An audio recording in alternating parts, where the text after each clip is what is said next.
Hello students, I am CA Ashta Rizwani from HR Institute of Studies. Today we will be starting with altogether new chapter in science for standard 10 student. The name of the chapter is metals and non-metal, chapter number 3. Okay ये chapter काफी interesting है, काफी simple भी है, ध्यान से पढ़ो तो ओके। तो सबसे पहली बात आप ये ध्यान रखना, कोई भी सब्सटेंस को ग्रुप करने के लिए सबसे इजी तरीका क्या होता है, उसकी फिजिकल प्रॉपर्टी कंपेयर करो। कोई भी सब्सटेंस को अगर आपको ग्रुपिंग करनी है तो सबसे इजी तरीका होता है कि उसकी फिजिकल प्रॉपर्टीज को कंपेयर करो। तो ये लाइन लिखी है, the easiest way to group the substance is to compare is physical property. Clear? तो अगर आपसे पूछे कि सबसे इजी तरीका क्या है कोई भी सब्सटेंस को ग्रुप करने का, तो उसकी कौन सी प्रॉपर्टीज को कंपेयर करो, फिजिकल प्रॉपर्टी को। या आपको एमसीक्यू में पूछ सकते हैं, the easiest way to start grouping a substance is by comparing the dash property, physical, chemical, both, none of this। तो क्या लिखोगे, फिजिकल प्रॉपर्टी। तो सिंपल सी बात है, सबसे जो इजीएस्ट वे है, सबसे सिंपल तरीका अगर आपको सब्सटेंस को ग्रुप करना है, अलग अलग सब्सटेंस को ग्रुप करना है, तो आपको क्या कंपेयर करना पड़ेगा, आपको कंपेयर करने का पड़ेगा उस सब्सटेंस की कौन सी property, physical properties. Okay, clear हुआ? ठीक है, अब हम मेटल की फिजिकल प्रॉपर्टीज पढ़ेंगे। क्लियर? हम मेटल और नॉन मेटल दोनों की फिजिकल प्रॉपर्टी पढ़ रहे हैं। अभी सिर्फ फिजिकल प्रॉपर्टी, केमिकल प्रॉपर्टी नहीं, सिर्फ और सिर्फ फिजिकल प्रॉपर्टी, जो बहुत आसानी से आपको समझ आ जाएगी। मेटल की हम फिजिकल प्रॉपर्टी पढ़ते हैं। सबसे पहली बात मेटल का है ना, एक मेटेलिक लस्टर होता है। लस्टर मतलब क्या होता है, शाइन। लस्टर मतलब शाइन। जो मेटल होता है उनकी सरफेस कैसी होती है, हमेशा शाइनिंग होती है। मेटल डल नहीं होते, मेटल कैसे होते हैं, शाइनिंग होते हैं। तो एक जो पहली फिजिकल प्रॉपर्टी मेटल की वो है कि मेटल की सरफेस हमेशा शाइनिंग होती है। Metal have a lustrous shine, that is a metallic lustre. Metallic lustre मतलब शाइन होना। सो मेटल हमेशा कैसा होता है, लस्टरस होता है। तो सबसे पहले कैसा होता है, मेटल में क्या होता है, एक मेटालिक शाइन होती है, मतलब वो कैसा होता है, इन शॉर्ट लस्टरस होता है। मेटल हमेशा कैसे होते हैं, शाइनिंग होते हैं, लस्टरस होते हैं। क्लियर? उसके बाद मेटल्स है ना, जनरली हार्ड होते हैं। मेटल्स जनरली कैसे होते हैं, हार्ड, बहुत हार्ड होते हैं, सॉफ्ट नहीं होते। अब इसके कुछ एक्सेप्शंस हम अपन बाद में पढ़ेंगे, but in general case metal कैसे होते हैं, हार्ड। मेटल सॉफ्ट नहीं होते, मेटल आर वेरी हार्ड। उसको अगर आप नाइफ से कट करने जाओगे ना, सो कट करने में बहुत डिफिकल्टी होगी, वो इतने हार्ड होते हैं। तो देखो ये एक्टिविटी जो 3.2 उसमें भी क्या बोला, आयरन, लो, कॉपर, एल्यूमिनियम, मैग्नीशियम, ये सब क्या है, मेटल है। उनको आप एक कट करने की कोशिश करो तो क्या होगा, वो ऑब्जर्व करो, तो बहुत डिफिकल्टी पड़ेगा। मेटल को ऐसे कट नहीं कर सकते नाइफ से। गोल्ड, सोने को आप गोल्ड को कट कर सकते हो नाइफ से, नहीं ना। गोल्ड, ये सब कैसे होता है, hard. Metals are always hard, मतलब जनरली हार्ड। तो मेटल की दूसरी फिजिकल प्रॉपर्टी की वो कैसे होते हैं, हार्ड होते हैं। अलग अलग मेटल अलग अलग लेवल पे हार्ड होते हैं। तो जो मेटल की हार्डनेस है वो बदलती रह सकती है, बट जनरली वो हार्ड होते हैं। क्लियर? उसके बाद जो थर्ड प्रॉपर्टी है वो है फिजिकल प्रॉपर्टी, मेलेबिलिटी। मेलेबिलिटी, आपने मेलेबिलिटी का कंसेप्ट 8th स्टैंडर्ड में भी पढ़ा था, 9th में भी पढ़ा था, 10th में भी आया। क्या आपको याद है मेलेबिलिटी मतलब क्या होता है? मेलेबिलिटी क्या होता है, metal could B drawn into thin sheets. मतलब अगर आप एक मेटल को ले रहे हो और हैमर से उसको जोर जोर से मार रहे हो, तो वो दब दब दब दब के पतली सी शीट में कन्वर्ट हो जाएगा। ये जो प्रॉपर्टी होती है मेटल की, उसको बोलते हैं मेलेबिलिटी। मेलेबिलिटी मतलब क्या होता है, मेटल को जब आप हैमर से मार रहे हो, मतलब जब मेटल को आप प्रेस कर रहे हो, तो वो पतली सी शीट में कन्वर्ट हो जाता है। तो metal could be converted into, metal could B beaten into thin sheet. Beaten मतलब बीट कर करके, मेटल उसको मार मार के बीट कर करके पतली सी शीट में कन्वर्ट कर सकते हैं। जैसे आपको एक्टिविटी 3.3 में बोला है, आप आयरन लो, जिंक लो, लीड लो, कॉपर लो, ये सब क्या है, मेटल। फिर आप क्या करो, कोई भी मेटल को लो और एक आयरन की रॉड से उसको स्ट्राइक करते जाओ 4 से 5 बार हैमर लेके, तो क्या ऑब्जर्व करोगे, वो थिन शीट में कन्वर्ट हो चुका होगा। सो जो मेटल है they can be beaten into thin sheet, इसको बोलते हैं मेलेबिलिटी। ठीक है? Gold and silver are the most malleable metal. सबसे मेलेबल मेटल जिसको सबसे ज्यादा इजीली थिन शीट्स में कन्वर्ट किया जा सकता है, वो कौन सा है, गोल्ड एंड सिल्वर। तो मेटल्स मेलेबल होते हैं। मेलेबल मतलब क्या होता है, उसको आप बीट करके हैमर से पतली सी शीट में कन्वर्ट कर सकते हो। तो malleability that is they can be beaten into sheets, they can be beaten into sheets. आप इसको शीट्स में बीट कर सकते हो। क्लियर? अब यहाँ पे एक और इंपॉर्टेंट पॉइंट, सबसे ज्यादा मेलेबल मेटल कौन से, दो मेटल जो सबसे ज्यादा मेलेबल है, गोल्ड एंड सिल्वर। तो ये भी 1 मार्क में पूछ सकते हैं, सबसे ज्यादा मेलेबल मेटल कौन सा है, gold and silver. Clear students? Okay, अब है डक्टिलिटी। डक्टिलिटी के बारे में भी अपन पढ़ चुके हैं इन अवर 8th स्टैंडर्ड। डक्टिलिटी मतलब मेटल की ये प्रॉपर्टी कि उसको आप वायर में ड्रॉ कर सकते हैं। मतलब मेटल को आप किस में ड्रॉ कर सकते हो, वायर। आपने कॉपर देखा होगा, कॉपर वायर आपने बहुत बार वर्ड सुना होगा। वायर्स जो होती है वो कॉपर की होती है, तो कॉपर तो मेटल है, तो वो कॉपर मेटल को किस में कन्वर्ट कर लिया, wire. They are drawn into wire. तो ये जो कॉपर को कॉपर वायर में कन्वर्ट हो गया, तो ये जो प्रॉपर्टी होती है मेटल से उसको वायर में कन्वर्ट कर देना, it could be drawn into wire, उसको बोलते हैं डक्टिलिटी। क्लियर? सो जो मेटल की एबिलिटी है to be drawn into thin wire, जो मेटल की एबिलिटी, जिस एबिलिटी से वो पतली पतली वायर में ड्रॉ हो जाते हैं, उसको डक्टिलिटी बोलते हैं। क्लियर? और सबसे डक्टाइल मेटल कौन सा है, गोल्ड। गोल्ड जो है सबसे डक्टाइल मेटल है। सबसे मेलेबल मेटल कौन सा है, तो गोल्ड एंड सिल्वर। और सबसे डक्टाइल मेटल कौन सा है, गोल्ड। गोल्ड सबसे डक्टाइल है, सबसे इजीली वो पतली पतली वायर में कन्वर्ट हो सकता है। बोला you would be surprise to know कि 1 ग्राम गोल्ड से आप 2 किलोमीटर लंबी वायर बना सकते हो। सिर्फ 1 ग्राम गोल्ड से आप 2 किलोमीटर लंबी वायर बना सकते हो। क्लियर? ठीक है, तो डक्टिलिटी की कौन सी प्रॉपर्टी थी, डक्टिलिटी दैट इज मेटल की ability to be drawn into wires, मतलब उसको वायर्स में कन्वर्ट कर सकते हैं, मतलब मेटल से वायर बना सकते हैं, drawn into thin wire. Clear? और सबसे डक्टाइल मेटल कौन सा मैंने बताया, गोल्ड। और इसमें एक और पढ़ा कि 1 ग्राम गोल्ड से कितनी लंबी वायर बन सकती है, 2 किलोमीटर लंबी वायर बन सकती है। क्लियर? तो ये मेलेबिलिटी और डक्टिलिटी में यूजुअली कंफ्यूजन होता है, दोनों इंटरचेंज हो जाते हैं, तो वो मत करना। मेलेबिलिटी मतलब शीट्स में ड्रॉ करना है, डक्टिलिटी मतलब वायर्स में ड्रॉ करना। क्लियर? मेलेबिलिटी मतलब क्या होता है, मेटल को हैमर से बीट कर करके आप उसको पतली सी शीट में कन्वर्ट कर सकते हो। एंड डक्टिलिटी क्या होता है, मेटल को आप वायर में कन्वर्ट करो। One is sheet and the other one is wire. Malleability में शीट एंड डक्टिलिटी में वायर। क्लियर? अभी जो मैलेबिलिटी और डक्टिलिटी जो प्रॉपर्टी है मेटल की, उस वजह से मेटल को अलग अलग शेप दे सकते हैं एज पर अवर नीड्स। जो मेटल्स है उनको हम अलग अलग शेप दे सकते हैं अपनी जरूरत अनुसार, हमको जैसी जरूरत है मेटल को वैसा शेप देते हैं। क्यों? क्योंकि मेटल की जो मेलेबिलिटी और डक्टिलिटी प्रॉपर्टी के कारण। तो ये भी ध्यान रखना कि ये दोनों प्रॉपर्टी के कारण, because of this property, because of malleability and ductility, metals can be given any shape. Metals को अलग अलग शेप दिया जा सकता है as per our need, because of malleability and ductility. Malleability और डक्टिलिटी के कारण हम मेटल को अलग अलग शेप दे सकते हैं। आपको ये भी 2 मार्क के लिए, 1 मार्क के लिए पूछ सकते हैं, because of which physical properties of metal, because of which physical property metal could be given different shape as per our needs. कौन से फिजिकल प्रॉपर्टी के कारण, malleability and ductility. Clear? Okay, उसके बाद metals they are good conductor of heat and उनका melting point भी बहुत high होता है। क्लियर? पहले इतना देख लो, मैं रब कर लेती हूँ। सबसे पहले अभी इतना एक बार रिवाइज करा रही हूँ बोर्ड का कंटेंट। सबसे पहले सबसे इजीएस्ट वे क्या होता है मेटल्स को, सबसे इजीएस्ट वे कोई भी सब्सटेंस को ग्रुप करने का क्या होता है, उसकी फिजिकल प्रॉपर्टी कंपेयर करो। तो अपन मेटल्स की प्रॉपर्टी भी देखते हैं, फिजिकल प्रॉपर्टी। सबसे पहले मेटल कैसे होता है, लस्टरस। मेटल में मेटालिक शाइन होता है, मतलब मेटल की जो सरफेस होती है यूजुअली बहुत शाइनिंग होती है, चमकती भी होती है। दूसरा, मेटल हार्ड होते हैं, सॉफ्ट नहीं होते हैं, मेटल को इजिली नाइफ से कट नहीं कर सकते, they are very hard.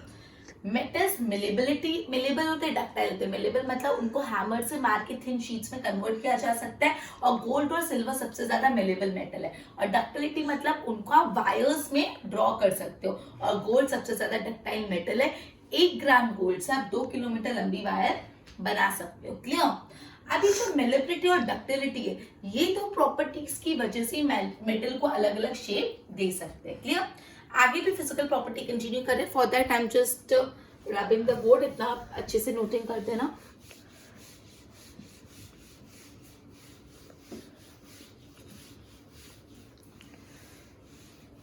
Okay, next 1 2 3 4 I think. हाँ, मेटल्स गुड कंडक्टर्स होते हैं। किसके गुड कंडक्टर्स होते हैं, ऑफ हीट। हीट के गुड कंडक्टर होते हैं, प्लस उनका मेल्टिंग पॉइंट भी हाई होता है, प्लस उनका हाई मेल्टिंग पॉइंट। इसका मतलब क्या हुआ, मतलब मेटल को जब आप हीट करते हो तो वो हीट को कंडक्ट करते हैं खुद में, और उनकी जो मेल्टिंग पॉइंट है वो भी बहुत हाई है। मतलब वो लोग हीट से मेल्ट नहीं हो जाते कि मेटल को अगर बहुत हीट करा तो वो पिघल गया, ऐसे नहीं होते। उनका मेल्टिंग पॉइंट हाई होता है कि वो इजीली मेल्ट नहीं होते। उनका मेल्टिंग पॉइंट कैसा होता है? हाई होता है। तो देखो इसके लिए एक एक्टिविटी परफॉर्म किए। देखो what you need to do is, आपको एक एल्यूमिनियम या तो कॉपर की वायर लेनी है। एल्यूमिनियम या कॉपर क्या है? मेटल है, मतलब आपने एक मेटल की वायर ली। Clamp this wire on a stand as shown in the figure 3.1। 3.1 में एक स्टैंड में उसको चिपका दिया है, क्लैम्प कर दिया, मतलब अटका दिया है, वैसे आप अटका दो। उसके बाद fix a pin to the free end of the wire using wax. फिर बोला है वैक्स की मदद से क्या करो, एक पिन लगा दो। मतलब क्या करो, ये सपोज वायर है, वायर के फ्री एंड पे वैक्स लगाओ, नीचे एक पिन चिपका दो, मतलब वैक्स में पिन डाल दो, ठीक है। फिर उसके बाद वायर को एक स्पिरिट लैम्प या बंसन बर्नर से हीट करो। व्हाट डू यू ऑब्जर्व, वो बताओ, क्लियर। ये एक्टिविटी से हमको पता चलता है कि metals good conductor of heat है। कैसे? क्योंकि से फॉर एग्जांपल यहाँ पे कोई स्टैंड था, ये मैं मेटल वायर मान रही हूँ। से फॉर एग्जांपल ये स्टैंड था, ये स्टैंड में मैंने ऐसे मेटल वायर लगाई, कॉपर या एल्यूमिनियम वायर, और यहाँ पे नेक्स्ट के फ्री एंड पे वैक्स लगाई और नीचे पिन लगाई, और ये मेटल वायर को नीचे बंसन बर्नर से मैं हीट सप्लाई करूँ। हीट जा रही है, जा रही है, जा रही है, मेटल में जा रही है, मेटल में जा रही है, मेटल से आगे जाती, और ये जो वैक्स है वो नीचे गिर जाएगी, ओबीसी वैक्स नीचे गिर जाएगी, क्लियर। सो जो मेटल्स होते हैं वो गुड कंडक्टर ऑफ हीट होते हैं, and also their melting point ऐसा है, मेटल को जब आप बहुत हीट करते हो तो वो पिघल नहीं जाते, मेल्ट नहीं हो जाते। क्यों? क्योंकि उनका मेल्टिंग पॉइंट हाई होता है। तो वो हीट के भी अच्छे कंडक्टर होते हैं, उनका मेल्टिंग पॉइंट भी हाई होता है। सबसे बेस्ट कंडक्टर ऑफ हीट कौन से? ऐसे मेटल जो सबसे ज्यादा हीट कंडक्ट करते हैं, सबसे बेस्ट कंडक्टर होते हैं। तो बेस्ट कंडक्टर ऑफ हीट दो मेटल है, सिल्वर एंड कॉपर। सिल्वर और कॉपर सबसे ज्यादा हीट कंडक्ट करते थे, the best conductor of heat, clear. Lead and mercury are comparatively poor conductor of heat. ये दोनों तो बेस्ट कंडक्टर है। तो कौन से मेटल है जो कंपैरेटिवली पुअर कंडक्टर है? ये बेस्ट कंडक्टर है। सिल्वर और कॉपर सबसे ज्यादा अच्छे कंडक्टर है हीट के, और पुअर कंडक्टर यूजुअली तो metals good conductor of heat ही होते हैं, लेकिन लीड और मर्क्यूरी जो है वो कंपैरेटिवली पुअर कंडक्टर है हीट का। कौन से? Lead and mercury. अगर आपसे पूछे which two metals are the poor conductor of heat, तो आप बोलोगे अरे यार मेटल तो गुड कंडक्टर ऑफ हीट होते हैं, तो पुअर कंडक्टर कहां से है? तो मैंने आपको अभी बताया कि दो मेटल है जो comparatively poor conductor of heat, that is lead and mercury. And best conductor of heat कौन से मेटल्स होते हैं? Silver and copper, clear. Okay, next is metal are good conductor of heat. Similar on similar base, metal are the good conductor of electricity. Metal good conductor of heat and metal also good conductors of electricity. अब students, आप जब भी अपन ने magnetic effect of electric current वाले की video मैंने बताई, magnetic effect of electric current में अपन ने क्या किया था, जब भी अपन इलेक्ट्रिक करंट पास करते हैं तो कॉपर वायर कनेक्ट करते हैं। कॉपर वायर कंडक्टर की तरह बिहेव करता है, बिकॉज कॉपर वायर इलेक्ट्रिसिटी, जो बैटरी में से इलेक्ट्रिसिटी फ्लो हो रही है वो कंडक्ट करेगा। क्यों कंडक्ट करेगा? बिकॉज कॉपर मेटल है और मेटल इलेक्ट्रिसिटी कंडक्ट करते हैं। स्टूडेंट्स, मेटल इलेक्ट्रिसिटी कंडक्ट करते हैं, इसलिए जो वायर्स होती है वो कॉपर से बनती है, कोई मेटल से बनती है, जिससे इलेक्ट्रिसिटी वहां पास हो जाए।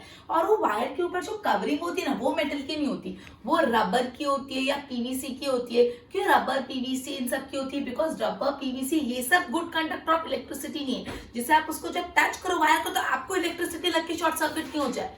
अगर वो कॉपर की वायर होती, कोई कोटिंग नहीं होती, कॉपर वायर तो मस्त इलेक्ट्रिसिटी कंडक्ट कर दिया, आपने हाथ लगाया पूरा सब हो जाएगा। इसे तो बोलते हैं खुली वायर, बोलते हैं ना खुली वायर्स नहीं होनी चाहिए, खुली वायर को टच करने से शॉर्ट सर्किट लगता है। क्यों?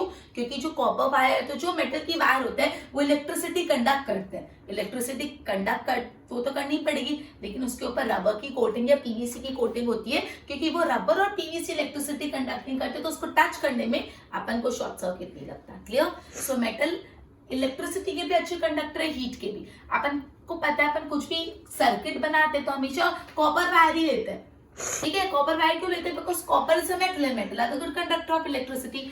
हम हमेशा मेटल की वायर से इलेक्ट्रिसिटी कंडक्ट करते हैं, क्लियर। आपको देखो फिगर में भी दिया हुआ है, फिगर में भी बैटरी दी है, बल्ब दिया है, स्विच दिया है, क्लिप्स दिया है, और जो वायर है वो कौन सी वायर है? वो कॉपर वायर है, क्लियर। ओके, उसके बाद मैंने ये भी बताया कि उसकी जो कवरिंग होती है रबर या पीवीसी की होती है, क्यों होती है? जिससे बिकॉज पीवीसी और रबर इलेक्ट्रिसिटी कंडक्ट नहीं करते। क्लियर? नेक्स्ट मेटल्स है ना, लास्ट जो फिजिकल प्रॉपर्टी, मेटल सोनोरस होता है। मेटल कैसे होते हैं? सोनोरस। सोनोरस मतलब जब उसको आप बीट करोगे तो आवाज आएगी। सोनोरस मतलब जब आप उसको कुछ हार्ड सरफेस से स्ट्राइक करोगे तो आवाज आएगी। आपने स्कूल में वो बेल देखी है, वो मेटल की बेल होगी, टन टन टन टन टन टन। क्यों? बिकॉज वो मेटल होता है। मेटल को जब आप मारोगे तो आवाज आएगी, सोनोरस साउंड। मेटल को आप जब मारोगे तो आवाज आएगी, इसलिए जो स्कूल बेल्स भी मेटल की होती है।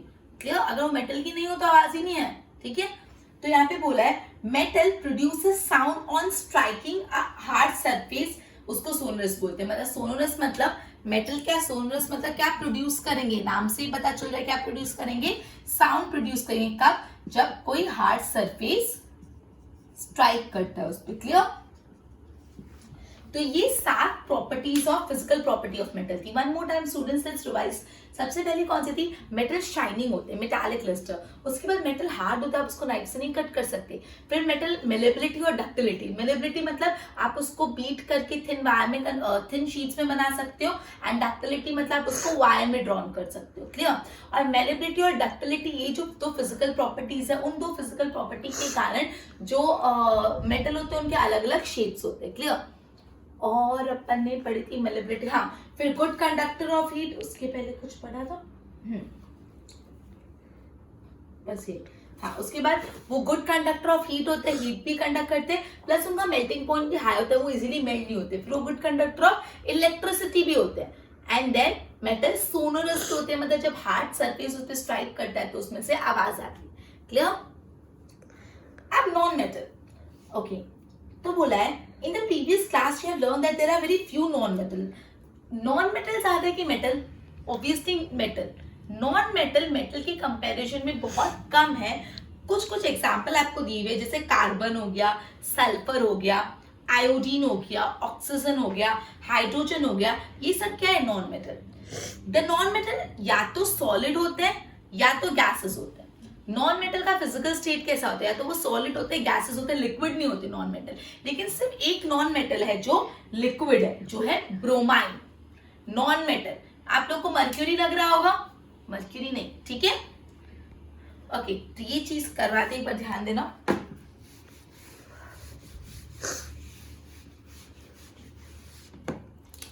Non metal, non metals. तो नॉन मेटल कंपैरेटिवली, जो नॉन मेटल है वो कंपैरेटिवली कम है कंपेयर टू मेटल। मेटल ज्यादा है, नॉन मेटल कम। कुछ नॉन मेटल के एग्जांपल बोलो। कार्बन, सल्फर, आयोडीन, हाइड्रोजन, ये सब नॉन मेटल के एग्जांपल। अब नॉन मेटल या तो सॉलिड होते हैं या तो गैसेस। नॉन मेटल कैसे होते हैं? या तो सॉलिड या तो गैसेस। मतलब नॉन मेटल लिक्विड नहीं होते। लेकिन इसका एक अपवाद है, दैट इज एक एक्सेप्शन है। दैट इज क्या एक्सेप्शन है? ब्रोमाइन। सिर्फ ब्रोमाइन एक एक्सेप्शन है। ब्रोमाइन नॉन मेटल होने के बावजूद भी कैसा है? लिक्विड है। क्लियर? तो क्या अपन ने पढ़ा? नॉन मेटल्स कंपैरेटिवली कम है compare to metal. Non metal है कार्बन, सल्फर, आयोडीन, हाइड्रोजन। अब नॉन मेटल का फिजिकल स्टेट या तो सॉलिड होता है या तो गैसेस होता है। नॉन मेटल या तो सॉलिड हो गया, गैसेस। नॉन मेटल लिक्विड नहीं होते। लेकिन सिर्फ एक एक्सेप्शन है, सिर्फ एक नॉन मेटल है जो लिक्विड है, दैट इज ब्रोमाइन। अब स्टूडेंट्स, मैं बहुत इंपॉर्टेंट चीज बता रही हूँ 1 मार्क के लिए। अपन कुछ पॉइंट पढ़ेंगे जो बहुत ही इंपॉर्टेंट है। क्लियर? मतलब ये मेटल नॉन मेटल के रिलेटेड ही, इसको ध्यान से सुनना। चलो मैं इस पर रख कर लेती हूँ। और अभी अपन एक चीज को, अब अपन क्या कर रहे हैं? मेटल और नॉन मेटल दोनों की फिजिकल प्रॉपर्टीज को सम अप करके समझिए। सबसे पहले जितने भी मेटल्स होते हैं ना, जितने भी metals, all metals except mercury are solid at room temperature. जितने भी मेटल है कैसे होते हैं? सॉलिड होते हैं। कैसे होते हैं? Solid at room temperature. Eight room temperature सारे के सारे मेटल कैसे होते हैं? सॉलिड। एट रूम टेम्परेचर सारे के सारे मेटल का फिजिकल स्टेट कैसा होता है? सॉलिड। लेकिन स्टूडेंट्स एक एक्सेप्शन है। एक्सेप्शन क्या है इसका? अब आप सही बोल रहे हो, मर्क्यूरी। ओके, मर्क्यूरी जो है वो मेटल है लेकिन वो कैसा है, लिक्विड। क्लियर? जितने भी मेटल होते हैं रूम टेम्परेचर पे सॉलिड होते हैं। कैसे होते हैं, सॉलिड फॉर्म में। लेकिन सिर्फ एक एक्सेप्शन है, दैट इज मर्क्यूरी। वो रूम टेम्परेचर पे कैसा होता है, लिक्विड। क्लियर? जितने भी मेटल्स होते हैं उनका मेल्टिंग पॉइंट बहुत हाई होता है। मेटल्स का जो मेल्टिंग पॉइंट है वो बहुत हाई होता है। आपने पढ़ा ना, मेल्टिंग पॉइंट बहुत हाई, आप उसको जितना भी हीट करे वो इजीली पिघल नहीं जाते। लेकिन कोई एक्सेप्शन तो होगा, 2 एक्सेप्शन। कौन से 2 एक्सेप्शन है, गैलियम एंड सेशियम। गैलियम एंड सेशियम, ये जो 2 मेटल है इनका मेल्टिंग पॉइंट बहुत लो है। इनका मेल्टिंग पॉइंट कैसा है, वेरी लो, बहुत लो मेल्टिंग पॉइंट है। इनका मेल्टिंग पॉइंट इतना लो है कि आप इसको अपने हाथ पे रखोगे ना, पाम पे, तो भी वो मेल्ट हो जाएंगे। मतलब अपने हाथ की गर्माहट, अपनी बॉडी की हीट से वो मेल्ट हो जाते हैं। गैस की हीट तो देने की जरूरत ही नहीं। समझ आया? तो क्या पढ़ा, मेटल्स यूजुअली सॉलिड होते हैं रूम टेम्परेचर, लेकिन सिर्फ एक एक्सेप्शन है, दैट इज मर्क्यूरी, लिक्विड है रूम टेम्परेचर पे। फिर मेटल्स का मेल्टिंग पॉइंट कैसे होता है, हाई, वेरी हाई। मेटल्स का मेल्टिंग पॉइंट बहुत हाई होता है, वो इजीली मेल्ट नहीं होते। लेकिन 2 एक्सेप्शन है, सेशियम एंड गैलियम। ये तो मेटल होने के बावजूद उनका मेल्टिंग पॉइंट बहुत लो होता है, इतना लो होता है कि आप उसको अपने पाम पे भी रखोगे तो भी वो पूरा पिघल जाएगा आपकी बॉडी की हीट से। समझ आया? थर्ड, आयोडीन जो है वो मेटल है कि non metal? Non metal. Iodine non metal है। अब नॉन मेटल लस्टरस नहीं होते, नॉन मेटल डल होते हैं। नॉन मेटल डल होते हैं, मेटल शाइनिंग होते हैं, मेटल लस्टरस होते हैं, लेकिन नॉन मेटल डल होते हैं। लेकिन आयोडीन एक नॉन मेटल होने के बावजूद भी लस्टरस है। ये नॉन मेटल है, स्टिल ये कैसा है, लस्टरस। तो अगर आपको बोले give one non metal which is lustrous, non metal usually dull होते हैं, नॉन मेटल डल होते हैं, कार्बन हो गया, ये हाइड्रोजन डल होते हैं, लेकिन सिर्फ एक ऐसा नॉन मेटल है जो लस्टरस है, that is iodine. Next, carbon एक नॉन मेटल है जो अलग अलग फॉर्म्स में एग्जिस्ट करता है। जैसे कार्बन के हर फॉर्म को हम एलोट्रॉप बोलते हैं। क्या बोलते हैं, एलोट्रॉप। कार्बन अलग अलग फॉर्म में होता है और कार्बन के हर फॉर्म को एलोट्रॉप बोलते हैं। डायमंड जो है ना वो एक कार्बन का एलोट्रॉप है, मतलब वो एक कार्बन का फॉर्म है। और डायमंड सबसे हार्डेस्ट नेचुरल सब्सटेंस है नोन, ठीक है, और उनका मेल्टिंग और बॉइलिंग पॉइंट भी बहुत हाई है। अब नॉन मेटल तो हार्ड नहीं होते, मेटल हार्ड होते हैं, और नॉन मेटल कैसे होते हैं, सॉफ्ट होते हैं। नॉन मेटल यूजुअली सॉफ्ट होते हैं, लेकिन स्टूडेंट्स कार्बन जो है ना वो अलग अलग फॉर्म में एग्जिस्ट करता है, और कार्बन के हर फॉर्म को हम एलोट्रॉप बोलते हैं। डायमंड एक कार्बन का एलोट्रॉप है, मतलब डायमंड भी एक नॉन मेटल हो गया, वो एक कार्बन का एलोट्रॉप है, और नॉन मेटल होने के बावजूद भी सबसे हार्डेस्ट सब्सटेंस है। पूरे नेचर का सबसे हार्डेस्ट सब्सटेंस कौन सा है, डायमंड, और उसका मेल्टिंग और बॉइलिंग पॉइंट भी बहुत हाई है। क्लियर? एक और कार्बन का एलोट्रॉप के बारे में बताया, graphite. Normally non metal electricity नहीं कंडक्ट करते, मेटल इलेक्ट्रिसिटी कंडक्ट करते, नॉन मेटल नहीं कर सकते, लेकिन ग्रेफाइट जो है ना वो इलेक्ट्रिसिटी कंडक्ट करता है। पता है अपन ने इलेक्ट्रिक मोटर वाले चैप्टर में वो इलेक्ट्रिक मोटर में कार्बन ब्रशेस रखे थे, मैंने बताया था उसमें ग्रेफाइट था। क्यों ग्रेफाइट था, ग्रेफाइट तो नॉन मेटल है, वो कैसे इलेक्ट्रिसिटी कंडक्ट करेगा। बट यही एक्सेप्शन है कि ग्रेफाइट नॉन मेटल होने के बावजूद भी इलेक्ट्रिसिटी कंडक्ट करता है। वापस ये पॉइंट ध्यान से सुना, कार्बन अलग अलग फॉर्म में एग्जिस्ट करता है। जो कार्बन के अलग अलग फॉर्म उसको हम एलोट्रॉप्स बोलते हैं। 2 एलोट्रॉप्स के बारे में बताया। पहला डायमंड। डायमंड जो एलोट्रॉप है ना वो पूरे नेचुरल सब्सटेंस में सबसे हार्डेस्ट मटेरियल है।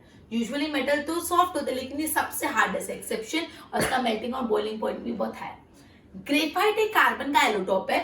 यूजुअली नॉन मेटल्स जो होते हैं ना वो इलेक्ट्रिसिटी कंडक्ट नहीं करते, लेकिन ग्रेफाइट इलेक्ट्रिसिटी कंडक्ट करता है। क्लियर? तो जो कार्बन है वो डिफरेंट फॉर्म में एग्जिस्ट करता है, और इसके डिफरेंट फॉर्म को क्या बोलते हैं, एलोट्रॉप्स। 2 एलोट्रॉप्स के बारे में बात की। पहला है डायमंड और दूसरा है ग्रेफाइट। डायमंड एक नॉन मेटल का एलोट्रॉप होने के बावजूद भी हार्डेस्ट नेचुरल सब्सटेंस है, प्लस इसका मेल्टिंग और बॉइलिंग पॉइंट भी हाई है। ग्रेफाइट भी एक नॉन मेटल का फॉर्म होने के एलोट्रॉप होने के बावजूद भी इसका ये क्या करता है, कंडक्ट इलेक्ट्रिसिटी को ये कंडक्ट करता है, भले ये नॉन मेटल का फॉर्म है। क्लियर? फिर अल्काइल मेटल जो होते हैं, अल्काइल मेटल कौन से होते हैं? Sodium, potassium, lithium are so soft that they can be cut with a knife. Metal कैसे होते हैं? हार्ड। लेकिन जो अल्काइल मेटल होते हैं, जो सोडियम हो गया, पोटेशियम हो गया, लिथियम, वो इतने सॉफ्ट होते हैं कि आप उसको नाइफ से भी कट कर सकते हो। ये एक्सेप्शन हो गया। दे हैव लो डेंसिटी, उनका मेल्टिंग पॉइंट भी लो होता है। यूजुअली मेटल जो होता है उनका मेल्टिंग पॉइंट हाई होता है। यूजुअली मेटल्स का मेल्टिंग पॉइंट भी हाई होता है और वो बहुत हार्ड होते हैं। लेकिन जो अल्काइल मेटल होते हैं, जो लिथियम, सोडियम, वो बहुत सॉफ्ट होते हैं, उनका मेल्टिंग पॉइंट भी लो होता है। मतलब जो अल्काइल मेटल है जैसे सोडियम, लिथियम, ये सब जो है कैसे होते हैं? सॉफ्ट होते हैं। एक्सेप्शन है ना, ये सॉफ्ट होते हैं, उनका मेल्टिंग पॉइंट भी लो है। ओके, तो ये जो अपने 5 पढ़े ये एक्सेप्शंस है, ये अपवाद है, दैट इज एक्सेप्शंस है। वापस एक्सेप्शन पे गौर देना। जो मेटल्स होते हैं वो यूजुअली रूम टेम्परेचर पे सॉलिड होते हैं, लेकिन एक एक्सेप्शन है मर्क्यूरी। मर्क्यूरी रूम टेम्परेचर पे लिक्विड होता है। जो मेटल्स होते हैं वो यूजुअली उनका मेल्टिंग पॉइंट बहुत हाई होता है, लेकिन 2 एक्सेप्शन है, गैलियम और शेशियम। उनका मेल्टिंग पॉइंट बहुत इतना लो है कि आप उसको पाम पे रखोगे तो भी मेल्ट हो जाएगा।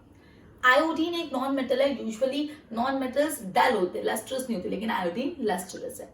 यूजुअली नॉन मेटल ना इलेक्ट्रिसिटी कंडक्ट करते हैं और वो बहुत सॉफ्ट भी होते हैं। लेकिन डायमंड, और डायमंड क्या है? कार्बन का एलोट्रॉप, जो हार्डेस्ट नेचुरल सब्सटेंस है। और ग्रेफाइट जो कार्बन का एलोट्रॉप है, वो इलेक्ट्रिसिटी कंडक्ट करता है। उसके बाद मेटल यूजुअली हार्ड होते हैं और उसका मेल्टिंग पॉइंट भी हार्ड ज्यादा होता है। लेकिन जो अल्काइल मेटल होते हैं, सोडियम, लिथियम, वो सॉफ्ट होते हैं, उनका मेल्टिंग पॉइंट भी लो होता है। क्लियर? अब एक और चीज ध्यान रखना, ये अपन पहले भी पढ़ चुके हैं, जो मेटल ऑक्साइड्स होते हैं वो बेसिक ऑक्साइड्स होते हैं, उनका नेचर बेसिक होता है। और जो नॉन मेटल ऑक्साइड्स होते हैं वो एसिडिक होते हैं। ये अपन काफी समय से पढ़ते हैं और ये चैप्टर और ये स्टैंडर्ड में भी पढ़ा। क्लियर? मेटल ऑक्साइड बेसिक होते हैं और नॉन मेटल ऑक्साइड एसिडिक। तो ये पूरी फिजिकल प्रॉपर्टी अपन ने पढ़ी। अपन ने फिजिकल प्रॉपर्टी कौन कौन सी मेटल की वो पढ़ा है, वो लस्ट्रस है, ductility, malleability, good conductor of heat, good conductor of electricity, ये सब पढ़ा। उसके बाद अपन ने एक्सेप्शंस के बारे में देखा। तो students, before completing our lecture में आपसे 5 सवाल पूछते हैं, आपको जवाब देना है। अगर आपने सही जवाब दिया तो वेल डन, आपने वीडियो बहुत अच्छे से देखी। और अगर नहीं जवाब सही दिया तो what you need to do is review the video. Clear? So let's test yourself, आप ही खुद को टेस्ट करिए। चलो, सबसे first question, which metal is the most ductile metal? Which metal is the most ductile metal? And your time ends in 3, 2, 1. Gold. Gold सबसे ज्यादा ductile metal है। स्टूडेंट्स, अपन ने मैंने आपको बोर्ड पे भी लिख के दिखाया था। आई होप आप सबने सही जवाब दिया हो। Next, give example, give 2 metal which are poor conductor of heat. Give 2 example of metal which are comparatively poor conductor of heat, जो heat के थोड़े poor conductor। And your time ends in 3, 2, 1. It is lead and mercury. Lead और mercury poor conductor है, comparative metal होने के बावजूद भी वो पुअर कंडक्टर है। Clear? Next, by which physical properties of metals are given different shape as for different purpose? Due to which physical property metals are given different shapes and as per their purpose? उनको अलग अलग shape कौन सी property के कारण दे सकते हैं? And your time ends in 3, 2, 1. And the answer is malleability and ductility. Good. Next. Okay. Metals are usually solid at room temperature. Give an exception to it. Metals are usually solid at room temperature. Metal solid होते हैं, लेकिन एक exception दो. And your time ends in 3, 2, 1. And the answer is mercury. Very good. Last and very easy question. Which is the hardest natural substance known on the earth? Which is the hardest natural substance known on the earth? सबसे hard. And your time ends in 3, 2, 1. I hope you have given correct answer. It is diamond. Diamond एक carbon का allotrope है और वो सबसे hardest substance है। भले वो नॉन मेटल है, स्टिल वो सबसे हार्डेस्ट है। क्लियर? सो आई होप ये वीडियो आपको समझ आ गया और एकदम प्रॉपरली। ये अपन ने चैप्टर को जस्ट हल्का सा भी तो टच किया है, ये चैप्टर की डेप्थ में अपन नेक्स्ट सेशन में जाएंगे। चल देन गुड बाय।